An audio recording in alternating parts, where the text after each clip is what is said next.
Hi, Steve Von Brand here for the Bass College. This is part of our winter bass tips. We're going to suggest some different baits you're going to use for late fall to early winter. Right now you could consider this late fall most places, but because of the temperature drops that are so drastic in the last week, it's more like early winter than you would call late fall. And because of the varying water conditions throughout the Northeast and the South and the Midwest to the West Coast, you're going to find the baits that you're going to use and the techniques are going to vary quite a bit. So for specific lakes and specific rivers like the Potomac, Upper Bay, James, other rivers throughout the country, you want to stop in our forums here at the Bass College where we have pros and guides and other members that live in the areas that can give you specific tips and even live help for that. But we're going to be kind of general here right now in the video, and I'm going to show you some different baits that are going to work just about anywhere in the country. With a few exceptions, for the early, late fall to early winter, right at the beginning of winter. We're going to start out with your fast baits. You're of course going to throw a Z-Man chatterbait that you've seen me throw a lot of times in white and chartreuse. We're going to be throwing a Terminator and a War Eagle spinnerbait in a 1/4 ounce and 3/8 ounce with an Oklahoma blade, white silver head. And we're going to be throwing a couple different crankbaits, like a Norman flat broke. You want one that has a nice tight wobble. And we're going to throw this a KVD square bill that's silent, has a real tight little wobble to it, really good action. So we're going to throw those for your faster baits. And of course we have a swim jig rig, the Dirty Jig swim jig, which we always throw, test out some different spots. And then we'll get into the slower baits later on. We'll probably have to use some finesse tactics like the Jackal Flick Shake, a Wacky Rig Senko, a drop shot, maybe little small rattle traps or a Damiki Vault. It's hard to say. We're going to check on the mood of the fish. Right now the water temperatures are 49 to 51, so we'll see what happens. So we'll see you guys in a minute. Came across the point, the wind's blowing in. They've been real slow. Water temperature's 49 degrees. 51 in spots, but it's pretty cold. It was 32 degrees last night, 30 degrees the night before. We had snow and hail the day before that. It's really cold. Highs are only 50 in the day, but picked up this nice one. Chatterbait came through again, man. Right. Z-Man chatterbait. Nice fat bass for the fall. Let's get it back in, see if we can get a couple more here. 12:30 in the afternoon. Man, it's cold. I've got 2 bass so far. The one fairly large, 3.5, 4, something like that. Down deep though at a turn at the mouth of the creek. Down deep in the logs. Came on a chatterbait. Another really big one. Swirl at the chatterbait. Up shallow, just a little bit past that, and lay downs again, right on a turn. But he missed it right as he swiped that. He missed it. I threw some soft plastics in, a jig, and didn't hit anything else. So we're going to work around here a little bit longer and see what happens, and I'll see you guys in a minute. You see, what we're doing is we're throwing these Jackal Flick Shake worms. Now this is an actual Jackal Flick Shake worm. The ends on a Jackal Flick Shake worm turn up. It gives it a different action than another type of a worm. And this is actually on the Jackal Flick Shake head. That's the Jackal Weedless Flick Shake head.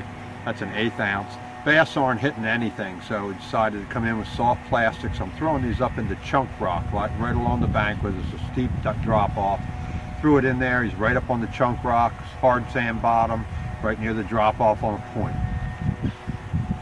Okay, that's the 3rd one. What I'm doing now is they wouldn't hit crankbaits or spinnerbaits or chatterbaits or even soft plastics out of Wacky Rig Senko and a couple other soft plastics rig. They wouldn't hit it. So what I did was, this is the 3rd one I've caught this size. I didn't film the others because you know, that's just too small, but they're hitting it. You can get a limit. It's legal. And what I'm doing is I'm using a spinning rod. I've got Berkley Nanofil on, 8-pound test, G Loomis GL2, 6-foot spinning rod, medium heavy action. And I kind of improvised here. What I did was I took this jig head, I took a little 1/8 ounce Shaky head jig, and I rigged up one of the trailers that I used for the swim jigs, a little tiny 4-inch Kalin's grub and smoke. and I'm just throwing it out and just slowly reeling it.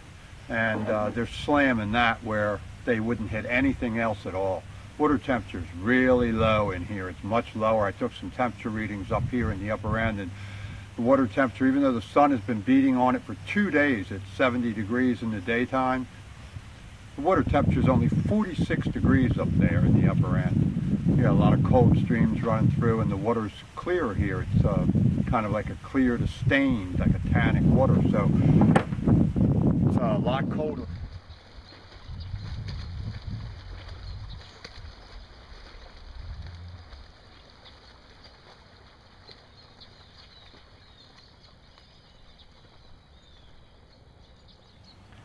Well, the fog is set in.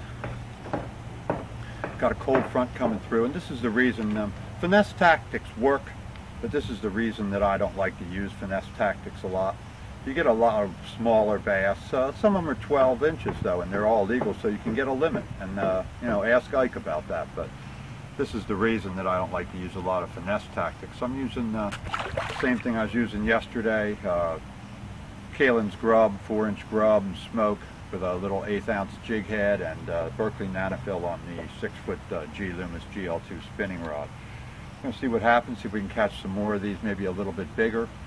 I've got on little tiny inline spinners today, 8 and 10 pound test Trilene XL, and Berkley Nanofill an 8-pound test on the spinning rods on the St. Croix and on the G Loomis. Going to work all the main lake areas on the drop-offs near the docks and wood. That's where this one was, and up into the chunk rock. So we'll see you guys. Okay, there we go.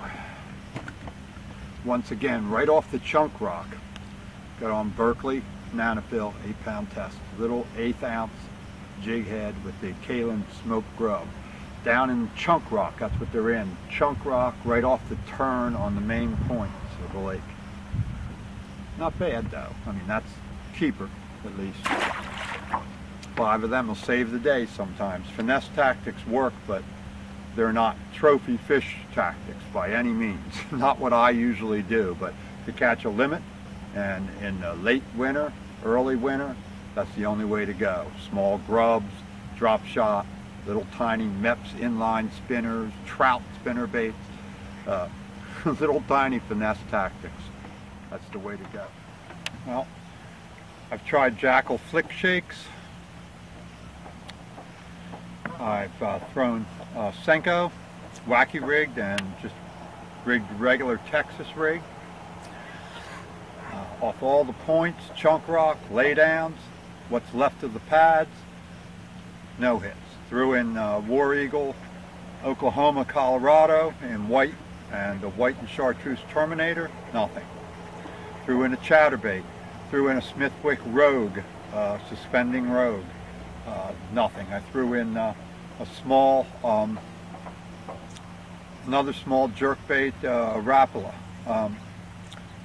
Threw in a MEPS inline spinner, nothing. Threw the grub in, caught a couple on the grub that you saw.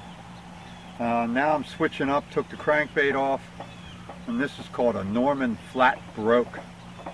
It's real thin side, real tight wobble, made for cold water because bait fish, they swim slowly in a straight line. They have very tight movement in colder water. So we're going to put on this Norman Flat Broke, see what that does, and then we're going to call it a day. So I'll see you guys in a minute, hopefully with something else. RC 1.5.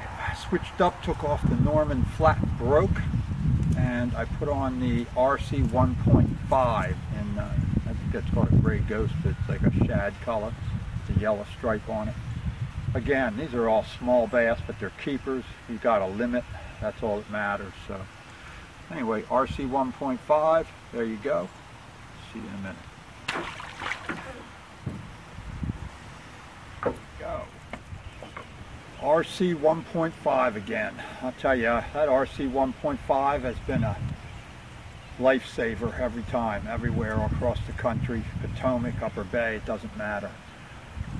Threw this right up into the chunk rock again, right off this turn at the mouth of a creek. and this one nailed it pretty hard. He seemed pretty aggressive. His eyes are facing down. I was digging it down into the bottom. You could feel the RC just digging, and I would back off, and it would dig, and I would back off, and that's the key. They're up there chasing bait fish or something up there, and they just hear that and see that digging down in the sand and the rocks, and man, he came up and just nailed it. There you go. Another one. There we go. See what they're coming on? RC 1.5 off a chunk rock.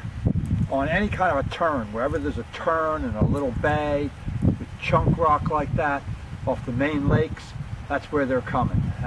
Now every one of these fish is heavier. They're not giant. Much better fish. Much better fish.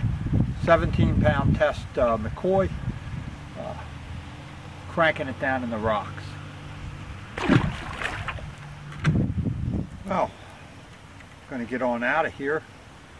Got some rain coming in, cold front, temperatures dropping. The best tips I can give you really for winter bass fishing is to be versatile. You throw your crankbaits, your different depths, change up colors.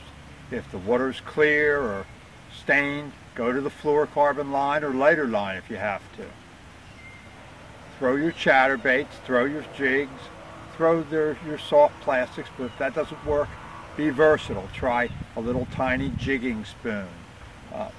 Get into the cover deep. Go up shallow even though it's cold. Just work it a little slower. Today the real key was, even though I used a grub and caught some, and I caught some on that small little MEPS, 4 or 5 or 6 that I didn't film that were just undersized. The real key to it was to get in with this square bill, the RC 1.5, and get up into the rocks. Boat positioning is real important a lot of times, especially in the fall. You had to get in close into the shore, turn the boat parallel to the rocks, and really dig it into the rocks. Bring it along at every couple of feet, a few feet out, a little further out like that. Just dig it down into the sand.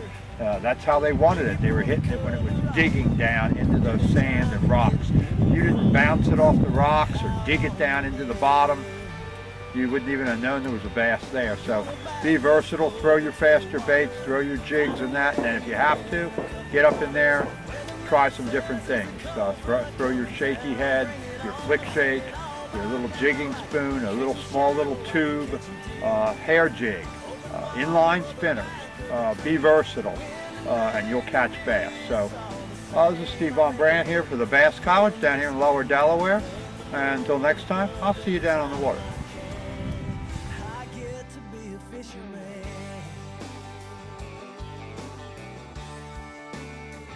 Come Thursday morning, I'll have me something figured out. It's not definite, but just about. Dude, I can make the cut. I'm betting on Sunday.